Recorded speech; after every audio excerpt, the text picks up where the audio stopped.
আসসালামু আলাইকুম, সবাই কেমন আছেন? আশা করছি সবাই ভালো আছেন। আলহামদুলিল্লাহ আমিও ভালো আছি। আজকে আপনাদেরকে দেখাবো আলু দিয়ে সরিষার শাকের চচ্চড়ি। যদিও বা সরিষার শাক এই সময় আপনারা কেউই পাবেন না, এই শাকটি আমি ফ্রোজেন করে রেখেছিলাম। শাকের মধ্যে সরিষার শাক আমার খুবই পছন্দের। যত সুন্দর করে মাখাবেন রান্নাটা কিন্তু ততই স্বাদ হবে। আম্মু বলে মাখানোর উপর নাকি রান্নার স্বাদ আসে। মসলা তরকারিতে সবাই যা দেয় আমিও তাই দিয়েছি, সেজন্য আর কিছু বললাম না। শুরুতে শুধু দেখিয়ে দিয়েছি। আমাদের সমাজে না ভালো জিনিস কেউ খাইতে পারে না। এই তো ক্রিম আপা, লাইলা মামুনকে নিয়ে এত এত কন্ট্রোভার্সি। তাদের ভিডিওই দেখতে হবে, কেননা তাদের ভিডিও দেখলে কিছু শিখতে পারি আর না পারি, কুকীর্তিগুলো আমরা ঠিকই ভালো শিখতে পারি। এরা যে সমাজের কতটা ক্ষতি করছে সেটা আমরা কিছুই দেখি না। আমাদের তাদের ভিডিওই দেখতে হবে। চলেন না, যারা যারা ভালো ভিডিও করে তাদের কন্টেন্টগুলো আমরা দেখি। আমাদের আশেপাশে অনেক ভালো ভালো কন্টেন্ট তৈরি করছে, কিন্তু আমরা সেগুলো দেখি না।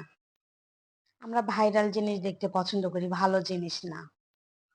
আর কিছু কিছু মানুষ আছে চুপি চুপি কিন্তু ভিডিও ঠিকই দেখে, কিন্তু প্রকাশ করে না। আবার সে সমস্ত মানুষজনই বলে থাকে, ওই তো ওই ভিডিও করছে, এই করছে, ওই করছে, কিন্তু ভিডিও দেখা কিন্তু ছাড়ে না। আরে বাবা, তোদের ভালো না লাগলে দেখিস না। তোদের কি আমি পা ধরেছি আমার ভিডিও দেখার জন্য? আমি কাউকে বলতেও যাইনি আমার ভিডিও দেখো দেখো দেখো। যাদের আমার ভিডিও ভালো লাগবে তারা দেখবে, যাদের ভালো লাগবে না তারা দেখবে না। সিম্পল জিনিস। তরকারি মাখানোটা দেখে আবার আমার খেতে ইচ্ছা হচ্ছে, কিন্তু শাক শেষ হয়ে গেছে, কি আর করার। শীতের জন্য আবার ওয়েট করতে হবে।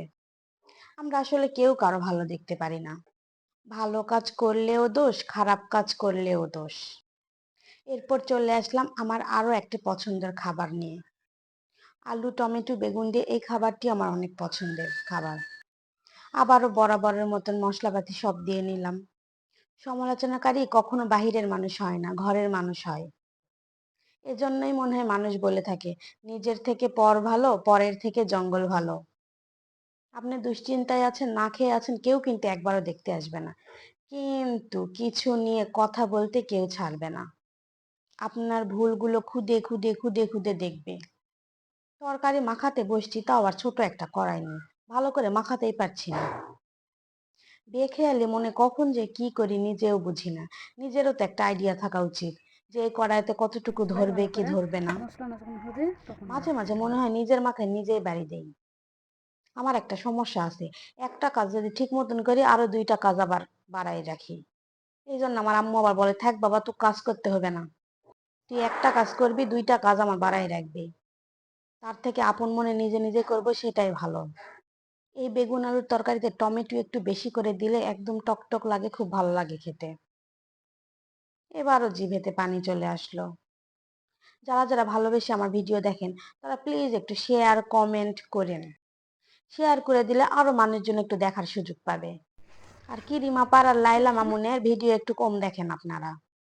হায় রে রে, ভালো ভিডিও করে কবে যে আমার ভিডিওগুলো ফরিতে যাবে, আর কবে বা সোনার হরিণগুলো পাবো, সেই আশাতেই বসে থাকলাম। আপনারাও দেখতে থাকেন সে পর্যন্ত, পাই কি পাই না সাফল্য।